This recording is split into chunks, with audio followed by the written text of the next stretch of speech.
तुम्ही एखादा किलो सोनं विकत घेऊन ते दान करू शकता, अगदी सोपं. कष्ट करून ते सोनं पुन्हा कमवता येईल. पण ज्या मुलीचं कन्यादान एकदा केलं जातं ना, त्या मुलीचं कन्या आयुष्यामध्ये कधीच करता येत नसतं. असं अलौकिक कन्यादान हे वधूचे माता पिता या ठिकाणी करतायत. पण समर्पित करत असताना आजपर्यंत जेव्हा या मुलीचा जन्म झाला, त्या जन्मापासून आजपर्यंत मोठं करत असताना, लहानाचं मोठं करत असताना अनेक प्रकारच्या यातना ह्या मुलीच्या आईवडिलांनी सोसलेल्या आहेत. चे सुख दुःख, तिच्या आवडीनिवडी आजपर्यंत ह्या आईवडिलांनी जपलेलं आहे. आजही त्यांना बाबा म्हणतील हे पहिलं वाक्य आजही आठवतं.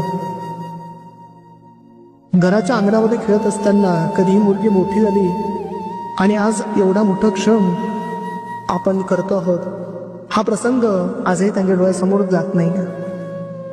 काका मुलीचा हात हातामध्ये घ्यायचा, आपला उजवा हात पुढे करा आणि हळूवारपणे त्या मुलीचा हात त्यांच्या हातामध्ये देऊन द्या. इदं विष्णुकरणे त्रिधान्य कदंब सफोडवस्य पाकोजरे स्वा.